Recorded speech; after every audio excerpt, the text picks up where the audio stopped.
Hey everyone, welcome back to the channel. Today, I am sharing a story that's probably one of the most difficult things I've ever had to go through. It's a story about trust, betrayal, and ultimately, finding the strength to stand up for myself.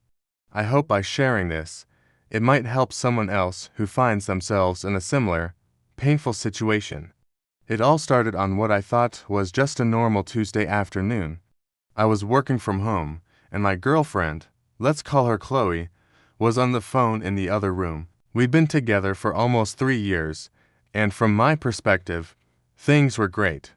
We were living together in my apartment, I was covering most of our expenses, and I was genuinely in love. I was even starting to think about proposing in the next year or so. I thought we were building a future together. I had just finished a work call and was heading to the kitchen to grab a drink. Chloe's voice carried from the bedroom. She was on a video call with her sister, something she did all the time, so I didn't think anything of it. They were laughing, and I smiled to myself, thinking how nice it was that she was so close with her family. As I got closer, I heard her sister ask a question, something about when we were going to get married. I paused, curious to hear Chloe's answer.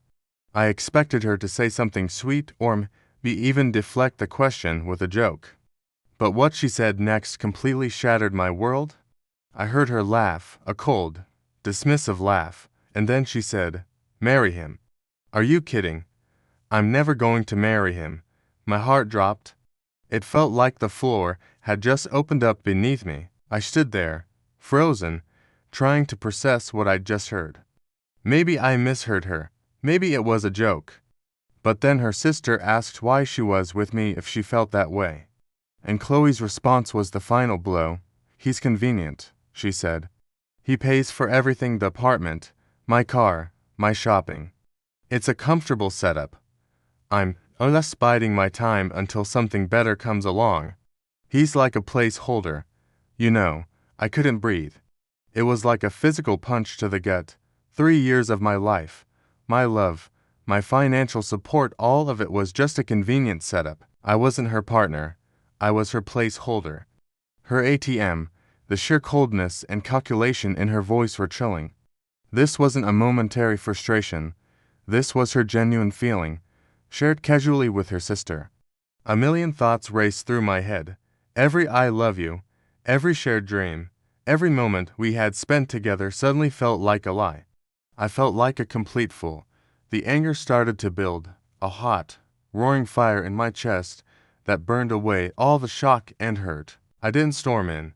I didn't yell. I just quietly walked back to my home office and sat down, my mind racing. I knew right then and there, it was over. There was no coming back from this. This wasn't a misunderstanding or a fight we could work through. This was a fundamental betrayal of trust and respect. I had been used, and I wasn't going to let it continue for one more second. I took a deep breath and started making a plan. First, I logged into my online banking. I paid the rent, the car payment, the phone bill, all the things she relied on me for. But instead of paying her credit card bill, which I usually did, I removed her as an authorized user. I canceled the card. Then, I changed the password to our shared streaming services. It might sound petty, but at that moment, it was about severing every single tie, every single way she was financially dependent on me. This wasn't about punishing her.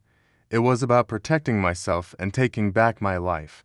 While she was still on the phone, laughing with her sister about how she was playing me, I was methodically dismantling the life she had built on my dime. It took about 15 minutes.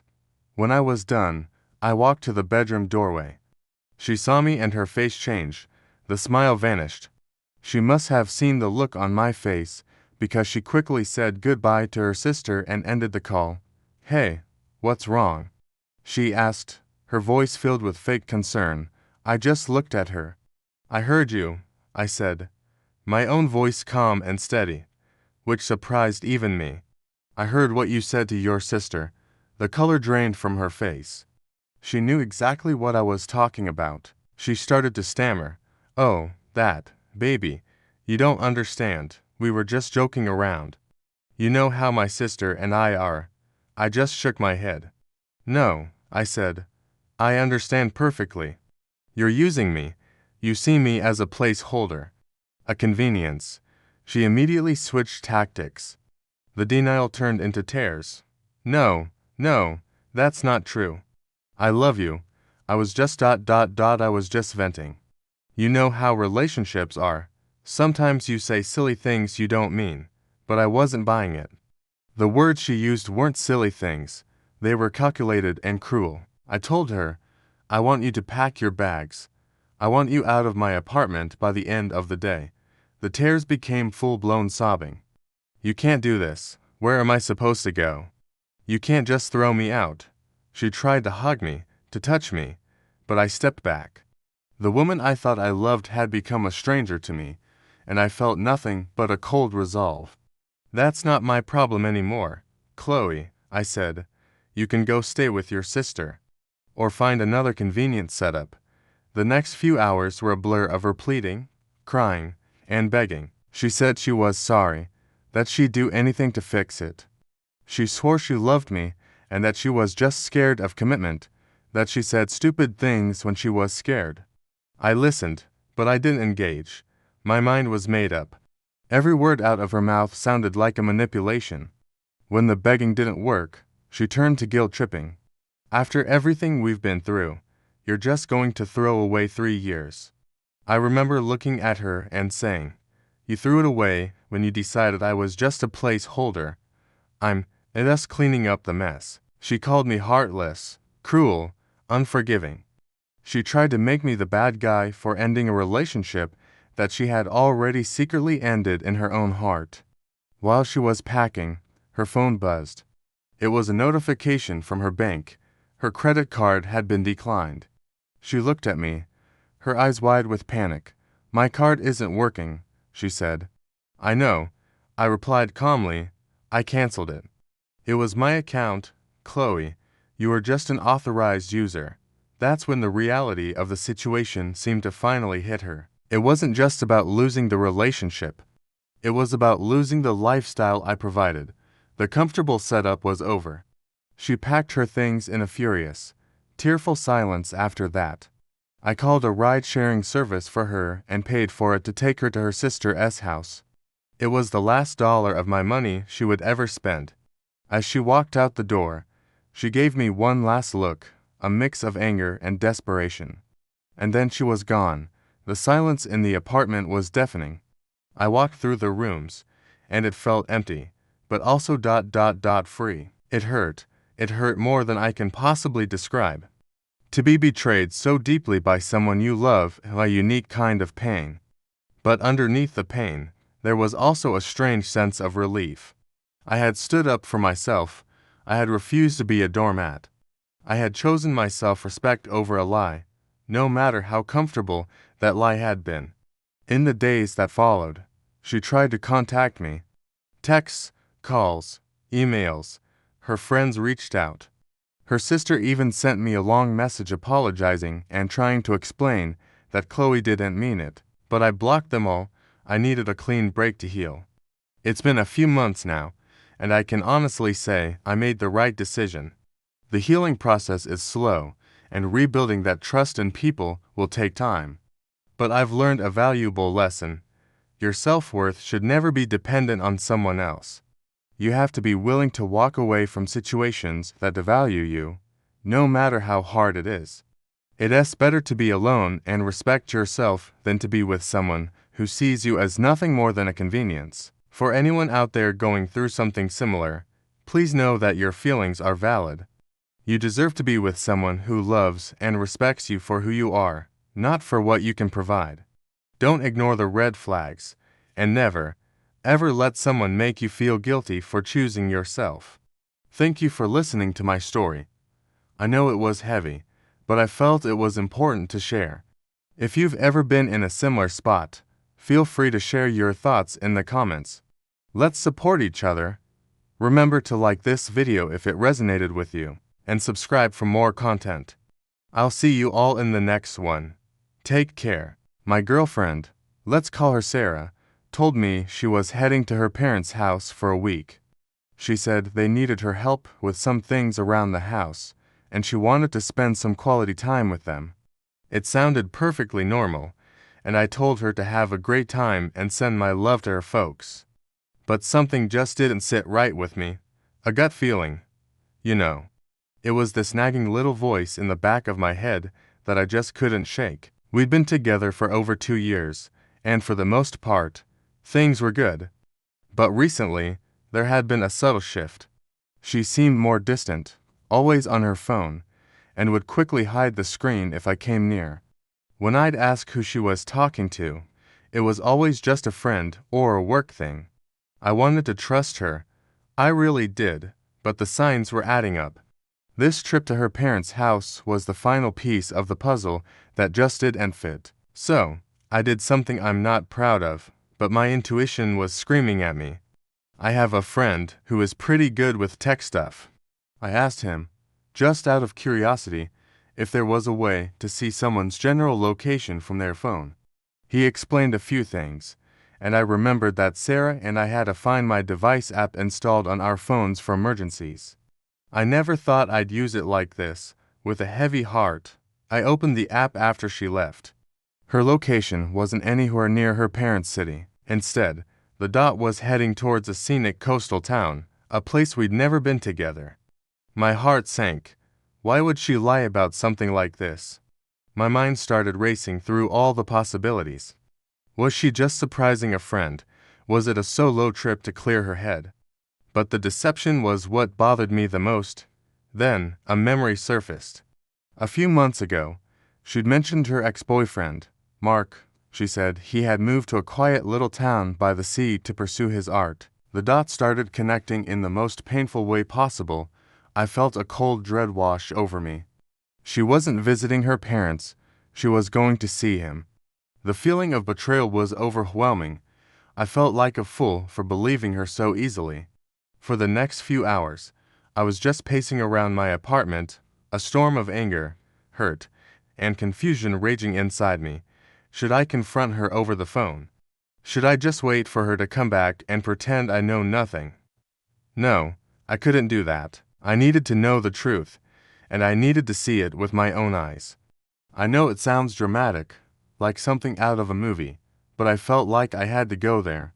I needed confirmation, closure, something to make sense of the lies. So, I packed a small bag, got in my car, and started driving. The 4-hour drive to that coastal town was the longest of my life. Every song on the radio seemed to be about heartbreak and betrayal. I kept replaying our conversations, looking for clues I might have missed. Had she been planning this all along? Was our entire relationship a lie? The questions tormented me. I checked her location again. The dot was stationary, right in the heart of this little seaside town. I arrived late in the evening. The town was quaint and beautiful, with salty air and the sound of waves crashing in the distance. Under any other circumstances, it would have been a romantic getaway. But for me, it felt like the setting for a tragedy. I found a small inn not too far from the location her phone was showing. I checked in, but I couldn't rest. I walked down to the waterfront. Her location was pinpointed at a specific address, a small cottage with a porch light casting a warm glow. I found a spot where I could see the cottage without being obvious, and I waited. It felt like an eternity. Every car that passed, every person who walked by, made my heart pound. I was about to give up, telling myself I was crazy, that this was a huge mistake. Maybe it was just a coincidence. Maybe her phone was wrong, but then I saw them. The front door of the cottage opened, and out walked Sarah, laughing. And right behind her was a man, his arm casually draped around her shoulders. It was Mark. I recognized him from old photos she had. They looked so comfortable, so happy. They walked onto the porch, and he leaned in and kissed her. It wasn't just a peck on the cheek. It was a real, lingering kiss, and she kissed him back. In that moment, my world just shattered. It was one thing to suspect it, but to see it unfold right in front of me was a whole different level of pain. All the air left my lungs. I felt numb, frozen in place. It was like watching a movie of my own life falling apart. The lie wasn't just about where she was going. The lie was everything. Our 2 years together, the future we talked about, the I love yous, it all felt like a fabrication. I didn't storm over there and cause a scene. I don't know why. Maybe I was in shock. I just turned around, walked back to my car, and started driving home. I didn't even go back to the inn to get my bag. The drive back was a blur. I don't remember much of it, just a hollow feeling in my chest and the image of them kissing, replaying in my head on a loop. When I got home, I packed all her things. I put everything she owned into boxes and left them by the front door. The next day, I got a text from her. "Hey, hope you're doing okay. It's so boring here. Can't wait to be back with you. Miss you." The hypocrisy was staggering. I just replied with one sentence, "Your things are by the door. Don't come back." Her phone blew up immediately. Calls, texts, a barrage of questions and fake concern. What's wrong? What happened? Did I do something? I didn't answer. I couldn't. What was there to say? A few hours later, I saw her car pull up. I watched from the window as she saw the boxes. She started banging on the door, screaming my name. I just sat there, silent. Then, things took an even uglier turn. The next day, I started getting messages from our mutual friends. Sarah had launched a full-blown smear campaign. She told everyone that I was possessive and controlling, that I had followed her to her parents' house and created a huge, embarrassing scene. She twisted the story completely, painting herself as the victim of a jealous, unstable boyfriend. She claimed she went to see Mark as just a friend, and that I blew everything out of proportion. She told people I had been tracking her for months, that I was paranoid and had serious trust issues. Some of our friends bought her story. They sent me angry messages, telling me I needed help and that I had treated her terribly. It was devastating. Not only had she betrayed my trust in the most intimate way, but now she was actively trying to destroy my reputation and turn everyone against me. She was trying to ruin my social life, my friendships, all to cover up her own lies. The friends who truly knew me, my closest circle, they stuck by me. They listened to my side of the story and saw through her deception. But the damage was done. It showed me her true character. She wasn't just someone who made a mistake. She was someone willing to burn everything to the ground to save herself.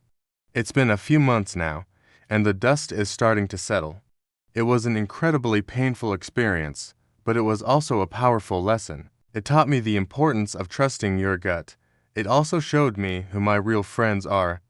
Getting over the betrayal is a process, and healing takes time. But getting away from her toxicity was the best thing that could have happened. I learned that sometimes, the hardest goodbyes lead to the most important new beginnings. It's about rebuilding, moving forward, and knowing you deserve honesty and respect. Thanks for listening to my story. If you've been through something similar, know that you're not alone and it does get better. I thought I had found the love of my life. Her name was Anna, and for 2 years, everything felt perfect. We were building a future together, or so I thought. We talked about everything, our dreams, our fears, our plans. My biggest dream was to start my own business, a small coffee shop. I'd been saving for years, putting every spare dollar into an account I called the Dream Fund. Anna knew all about it. She was my biggest cheerleader, always encouraging me, always saying how proud she was of my discipline and vision. One evening, I was working late, trying to finalize my business plan. I needed to check a specific detail in my bank account. When I logged in, my heart stopped. The balance was almost zero. Over $100,000, the sum of a decade of my hard work and sacrifice, was gone. Panic set in. I scrolled through the transactions and saw a single, massive transfer to an unfamiliar international account. The date on the transfer was from earlier that day. My mind was racing. Was it a mistake? A hack? I was about to call the bank's fraud department when a notification popped up on my laptop. It was an email from a university in Australia. The email was an acceptance letter for a master's program. It was addressed to Anna. Attached was a receipt for the tuition deposit, an amount that matched the transfer from my account down to the cent. The pieces of the puzzle slammed together in my head, creating a picture so ugly I could barely look at it. The loving conversations, the shared dreams. Was it all a lie? I felt a cold dread wash over me, a feeling of betrayal so profound it felt like a physical blow. She had used my dream to fund her own, and she was planning to just disappear. I sat there in the dark, the glow of the screen illuminating my face, feeling completely numb. How could the person I trusted most in the world do this to me? I thought about all the sacrifices I'd made, the extra shifts, the weekends I spent working instead of going out, the simple pleasures I denied myself, all for that coffee shop. It wasn't just money she had taken, she had stolen my future, my trust, and my faith in people. The hurt quickly turned into a cold, hard anger. She wasn't going to get away with this. I printed out everything, the bank statements, the transfer confirmation, the university acceptance letter, the tuition receipt. I organized them into a neat, damning file. Then, I waited. I didn't call her. I didn't text her. I just waited for her to come home. A few hours later, she walked in, smiling, holding takeout from our favorite restaurant. "Surprise," she said cheerfully. "Thought we could celebrate." My heart twisted. "Celebrate what?" I asked, my voice dangerously calm. She seemed a bit taken aback by my tone. "Just US," she said, her smile faltering slightly. That's when I laid the papers out on the coffee table. I watched as the color drained from her face. Her eyes darted from the bank statement to the acceptance letter, and the fake cheerfulness evaporated, replaced by pure panic. "It's not what it looks like," she stammered, the classic line of every person caught in a lie. I just stared at her, waiting. Then the performance began. The tears started to flow. She told me how she was scared, how she felt trapped, how she saw this as her only way out. She said she was going to pay me back, every single penny. Once she got a good job after her degree, she tried to hold my hand, telling me she still loved me, that this was just a terrible mistake. She said she did it for us, so she could build a better future for us both.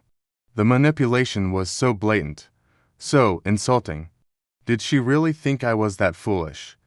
She wasn't just stealing money. She was trying to erase me from her life and use my life's work as her launch pad. She had no intention of ever looking back. All her talk about our future was just a smokescreen to keep me compliant while she plotted her escape. I picked up my phone. "What are you doing?" she asked, her voice trembling. "I'm calling the police," I said flatly. The crying escalated into full-blown hysterics. She begged, she pleaded, she made wild promises. She tried to guilt-trip me, saying I was ruining her life, destroying her only chance at a future. The irony was suffocating.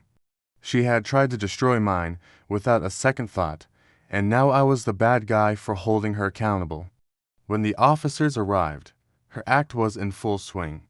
She played the victim perfectly, portraying me as a controlling partner, but the evidence was undeniable. The papers told a clear story that no amount of tears could wash away.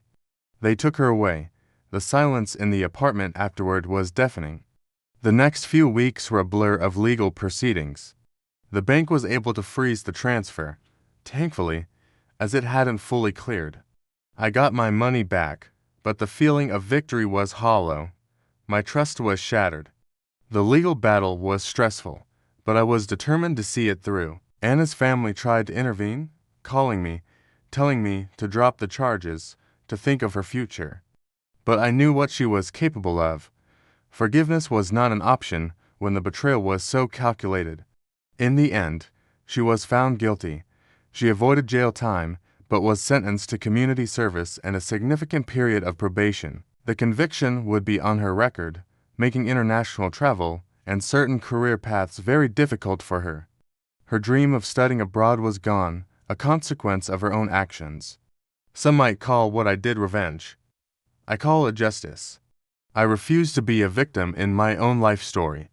I refused to let her walk away and build a new life on the ruins of mine. It's been a year now. The wounds are still there, but they are healing. I've been going to therapy, learning to process the betrayal and rebuild my ability to trust. It's a slow process. I haven't started the coffee shop yet. I needed to take some time for myself to rediscover who I am outside of that relationship and that dream. But the dream isn't dead, it's just on hold. I learned a hard lesson. Sometimes the people closest to you are the ones you need to watch out for the most. But I also learned that I am stronger than I ever thought. I survived the worst betrayal of my life, and I will come back from it. My future is my own, and no one will ever steal it from me again. Thanks for listening to my story. If you've ever been through something similar, know that you're not alone and that holding people accountable isn't about revenge. It's about reclaiming your own power.